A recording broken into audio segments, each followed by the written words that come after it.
Hi. Hi, celestial beings. How are you? Isolation is truly a blank canvas. And I say this because within my time of isolation, it's like this level of uncertainty, but knowing that you are the creator of what is in front of you and nothing is real, knowing that it really does help you take all the pieces and put it together. And this is exactly why any time of true introspection is not a time of setback. It's just a time of rest for you to be able to get clarity on your life, on yourself, on your purpose, on any of your creations, on your prosperity, money, having anything to do with that. You are always pulled back to be shot 20 times forward. When most people think of darkness, they often think about it being connected to evil things or just things that are not aligned with you, because everybody is so caught up in this love and light. Like, oh, be love and light, but nobody wants to deal with their shadows. But also nobody realizes that within your shadow, there is so much light. There is so much clarity. There is so much creation. Your shadow is the thing that makes you whole, but not everybody wants to tap into it because they're scared. They're scared. And I guess it gives a feeling that you cannot transcend that. People don't realize that darkness defines light. So it's a balance. They're not opposite, but they're two sides of a whole. You cannot have one without the other. I'll use this for example, and don't make fun of me. So I used to be really, really scared of the dark, like extremely scared of the dark. But I was watching this one video on manifestation and just dream reality stuff. They were explaining how if you close your eyes, because most people when they close their eyes, they feel like they see nothing. But when you close your eyes, it's a blank canvas. You can imagine anything you want. You can see anything you want. You can create anything you want. Visualization. So when I'm in the dark and I'm scared, it's because of my own mind. It's because I'm creating something that is scary. And like I said before, it feels like I can't transcend that, but I can because it's all in the mind. So I just think about good things. Obviously you can't see your surroundings, so create your surroundings. And it's the same thing with isolation. There's a high level of uncertainty, but don't let the uncertainty define your isolation. Don't let the uncertainty define the space that you're in. Just take control of it. So ever since I thought about it like that, I have not been scared of the dark. I can wake up in the middle of the night and go to the bathroom and come back with no lights on. Sometimes your mind is the thing that can be your worst enemy. Always. And lately I've been finding so much power in darkness and finding power in uncertainty altogether. And whenever I am in a situation where I just feel I don't feel stable, or I just am going through whatever, I actually run to darkness. I run to the dark because there's so much power in it. There's transformation, there's rest, there's potential, there's wisdom. There's wisdom in darkness, and people don't see that because they don't want to. It's not that they don't want to face themselves, but also it's just like fear.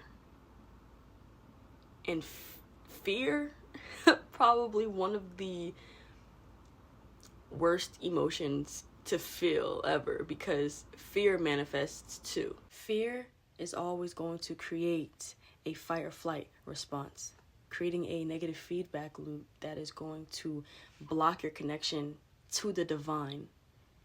And it's gonna foster that ego-driven isolation where you're like, I have a video on this where you're always just like, I'm alone. And it's like, no, you're actually not alone, because separation is not real. And that's how, like, my fear of the darkness was that bad. And that's how it was for me. When I'm in the dark, I get this ego-driven isolation and I have like a fight or flight and I'm running. I'm like, oh no, And it causes that spiritual stagnation. So you have to just trust beyond the known. But also accepting that fear comes with spiritual awakening when faced. But even though fear is something that manifests as well, fear is still energy, and it can still be alchemized into other things, because energy is malleable. Energy is malleable. You can make it into whatever you want, and I think that's beautiful. But yes, a lot of change is done in the dark, and this is why consistency is not shown without its results, because it's done in other places, and then when you finally see it, it's like, oh, okay. Like when you cover up seeds, and you put the soil or the dirt over the seed and the plant grows. It has to be covered for it to grow. Think about a woman's womb. The fetus has to be in the darkness so that it can grow. And yeah, I see it as that. So whenever you're feeling lost, and you don't know what to do, I think the best thing to do is to run to darkness. Run to the darkest parts of yourself. And don't be scared. Don't be scared of yourself. Face yourself. And it's never ending anyways, because life is always going to be a spiral, a constant spiral of inner work, coming back to yourself over and over and over and over again. You cannot do that without darkness. There's light in it, but when you come back, it's inevitable. So you might as well welcome it with love and embrace it, because those things also show benefits as well. And in my time of isolation and facing myself, I really did realize that, because there was a time when I thought that, I can do more, I'm looking in the mirror and I'm like, do you know who the fuck you are? Do you know who you are? Like, you can do more. Like, you're 100% capable. And sometimes you just really just have to do nothing and just allow it to happen. And that's a lot of things with darkness too. It's a lot of rest, and sometimes it's really hard to see rest as productive, or it's hard to see rest as spiritual, or it's hard to see rest as a part of embodiment, but it is. Uncertainty is magic, probably one of the best things out there too. And I get how it can be extremely hard to surrender to all of that, but when you come out of this space and you look at your surroundings again and you realize, hey, like, this was for a reason, Don't ever see your darkness as a weakness, because the stars can't even shine without the darkness. And we are stars itself. We are literally, whenever, when it's the nighttime, I just see us in this big womb. When the moon is out, I just see us in this big womb when you're resting.